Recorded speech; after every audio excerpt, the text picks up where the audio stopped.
Hello friends, welcome to target information classes. बात करेंगे बिहार शिक्षक भर्ती 4.0 में डोमिसाइल नीति जो है उसको लेकर के बात करेंगे। जैसा कि सुनने में आ रहा है कि इस शिक्षक भर्ती में डोमिसाइल लागू करने के लिए आपका 9 सितंबर को बिहार में को बंद करने की मांग की गई है वहाँ के विद्यार्थियों के द्वारा। तो अगर इसमें देखा जाए तो अगर हम अपने अनुभव के आधार पर कहें तो डोमिसाइल जैसी स्थिति जो है ये किसी भी प्रदेश में नहीं होनी चाहिए। हर प्रदेश में हर बच्चे को मौका मिलना चाहिए, भले ही वो कुछ सीटों पे मिले।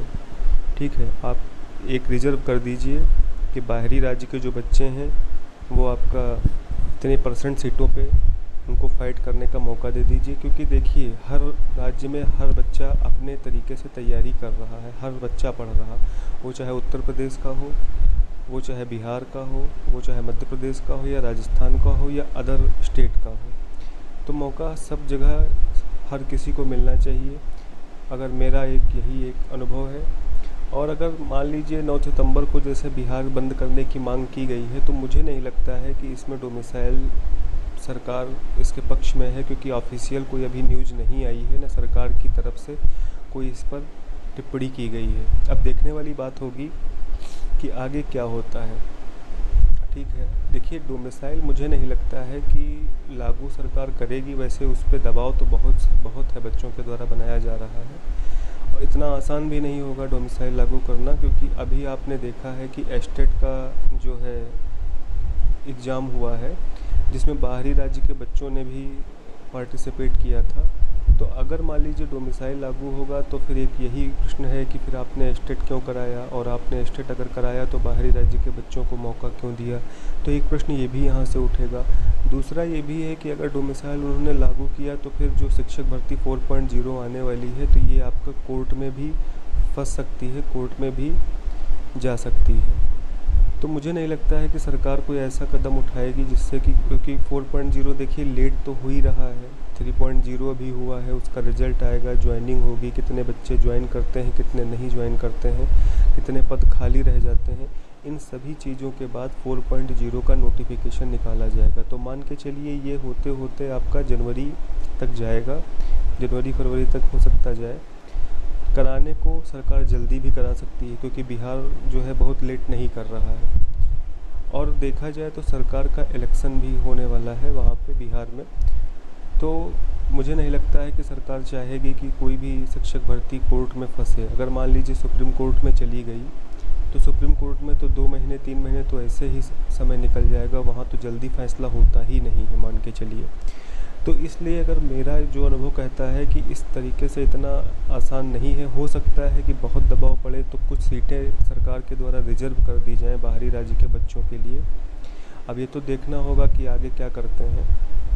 अभी तो इसके बारे में आप कहीं भी न्यूज़ देखेंगे, कहीं भी अगर आप इसको प्रयास करेंगे कि कहीं डोमिसाइल के बारे में यूट्यूब पे कहीं भी जाएंगे तो हर व्यक्ति अपना अपना अनुभव ही आपसे साझा करेगा। ठीक है, कोई इसमें क्लियर नहीं बता सकता जब तक कि ऑफिशियल न्यूज़ कोई जारी नहीं होती है।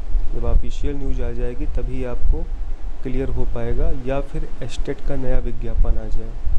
अगर एस्टेट का नया विज्ञापन आ जाता है तो उसमें अगर बाहरी राज्य के बच्चों को मौका मिल रहा है फॉर्म अप्लाई करने का, तब तो स्थिति क्लियर हो जाएगी वहाँ से। अगर नहीं मिल रहा है तो ये आप मान के चलिए कि फिर तो आगे जो है 4.0 में चांसेस कम है। वैसे मुझे नहीं लगता है, इसलिए आप लोग जो बाहरी राज्य के बच्चे हैं उनको अभी तैयारी में लगे रहना चाहिए और बिना कोई तनाव लिए अपनी तैयारी को फोकस करिए। अगर आपका TRE 1, TRE 2, TRE 3 में कुछ नंबरों से सिलेक्शन रुक रहा है तो अब आपको TRE 4 में चूकना नहीं है। ये आपके लिए अंतिम मौका है और इसी में आपको अपनी एक सीट जो है वो पक्की कर लेनी है। ठीक है, क्योंकि इसमें 1,60,000 पदों पर जो है भर्ती निकालने की प्रक्रिया मुख्यमंत्री जी के द्वारा बताई गई है, श्री नीतीश कुमार जी के द्वारा। अब देखिए कितने पदों पे भर्ती आती है, 1,60,000 पदों पे आती है या उससे कुछ पद कम होते हैं, तो ये तो बात की बात है। लेकिन ये पक्का है कि आप लोगों को मौका मिलेगा। आप लोगों के लिए भर्ती आ रही है, मौका मिलेगा, तो इसलिए निराश होने की ज़रूरत नहीं है। अगर आपका TRE 3 की आंसर की जो जारी हुई है उसमें अगर नंबर कम बन रहे हैं तो निराश होने की ज़रूरत नहीं है, क्योंकि आप देखिए हिम्मत उस दिन हारिए जब आपका कंप्यूटर जहां आप फॉर्म ऑनलाइन कराते हैं, जिस दिन वो ये बोल दे कि आप आज ओवर एज हो गए हैं, तो उस दिन आप जो है हिम्मत अपनी हारिएगा।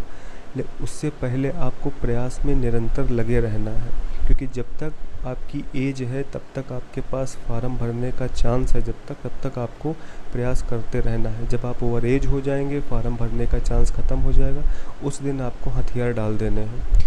तो इसलिए अभी आपको निराश नहीं होना है, क्योंकि अभी आपको फाइट करने का मौका है, आपकी एज है, अभी आप ओवर एज नहीं हुए। जो कैंडिडेट्स ओवर एज हो गए हैं तो उनके लिए तो एक मुश्किल की बात है ही, तो उनके लिए तो एक समस्या है। लेकिन जो लोग अभी एज में हैं, जिनकी एज है, फार्म भरने की एज है, तो उनको लगे रहना है, ठीक है। तो इसलिए डोमिसाइल की ऐसी कोई स्थिति नहीं है, मुझे लगता भी नहीं है कि ये सब होगा इतना। तो आप लोग तैयारी करिए। बाकी अगर आप कोई और जानकारी हमसे चाहते हैं तो कमेंट सेक्शन में लिखिए, हम आपकी कमेंट का रिप्लाई करेंगे, और अगर ज़रूरत होगी तो किसी नए वीडियो के माध्यम से आपको बताने की कोशिश करेंगे। आपको अगर जानकारी अच्छी लगती है तो चैनल को सब्सक्राइब करिए, वीडियो को लाइक करिए, कमेंट करिए और मुझे मोटिवेट करिए। Thank you.